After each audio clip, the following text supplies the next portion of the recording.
অর্ধযুগ পর গত মঙ্গলবার অনুষ্ঠিত ঢাকা বিশ্ববিদ্যালয় কেন্দ্রীয় ছাত্র সংসদ ডাকসু নির্বাচনের ফলাফল ঘিরে নানা পর্যালোচনা বিশ্লেষণ রাজনৈতিক অঙ্গনে।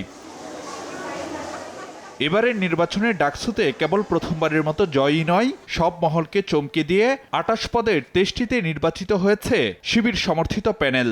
এমনকি হল সংসদ নির্বাচনেও স্বতন্ত্রদের যে জয় জয়কার, সেখানেও ছিল শিবিরের সমর্থন। ২ দিন বাদে অনুষ্ঠিত জাহাঙ্গীরনগর বিশ্ববিদ্যালয় কেন্দ্রীয় ছাত্র সংসদ ডাকসু নির্বাচনেও ২৫ পদের মধ্যে জিএস এজিএস সহ ২০টিতে নিরঙ্কুশ জয় পায় শিবির। বিপরীতে ২ কেন্দ্রীয় ছাত্র সংসদে কোনো পদেই ছাত্রদলের জয় না পাওয়া অবাক করেছে নানা মহলকে।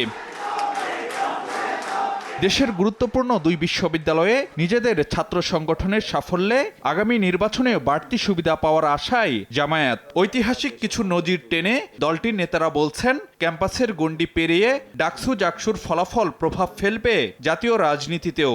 ৭০-এর গণঅভ্যুত্থানের পর সেই ডাকসু পরবর্তীতে কিন্তু যারা ছাত্রলীগ সেখানে বিজয় হয়, সেটার প্রভাবটা আমরা লক্ষ্য করেছি। আওয়ামী লীগ ক্ষমতায় চলে আসে ৭০-এর নির্বাচন। আবার ৯০-এর দশকে দেখা যায় সে সময়ে যে ডাকসুটা হয়েছে, পরে সরকার আসছে আবার বিএনপি, ডাকসুতে ছাত্রদল বিজয় হয়েছে। আমরা আশা করছি আগামী দিনের নির্বাচন সহ জাতীয় রাজনীতিতে ডাকসুটার অবশ্য অনিবার্য একটা প্রভাব লক্ষ্য করা যাচ্ছে। যদিও কারচুপি প্রশাসনের পক্ষপাত সহ ডাকসু জাকসুতে নানা অনিয়মের অভিযোগ তুলেছে ছাত্রদল। এমনকি ভোট গ্রহণ শেষ হওয়ার ঘণ্টা দেড়েক আগে জাকসু নির্বাচন বর্জনও করেছে সংগঠনটি। আর জাতীয় রাজনীতিতে এসব নির্বাচনের প্রভাব কেমন পড়বে তা নিয়ে জামায়াতের বিপরীত অবস্থানে ছাত্রদলের অভিভাবক সংগঠন বিএনপি। এসব বৃহৎ অংশ তো বাইরে অপেক্ষা করেছে, যারা রাজনৈতিকভাবে অনেক ম্যাচিউর, যারা বছর বছর নির্দিষ্ট সময়ের পর ভোট দিয়ে অভ্যস্ত। সুতরাং আমরা মনে করি যে জনগণের চাহিদা একরকম, ছাত্রদের চাহিদা অন্যরকম।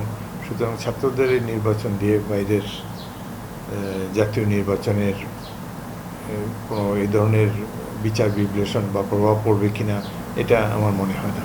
বিএনপি নেতারা মনে করেন, বর্তমান বাস্তবতায় জাতীয় রাজনীতি আর ক্যাম্পাস ভিত্তিক নির্বাচনের সমীকরণে রয়েছে নানা তফাৎ। এটা যারা রাজনীতি করে তারাই বুঝতে পারে। ফারুক ভিয়া, রবিন, সময় সংবাদ, ঢাকা।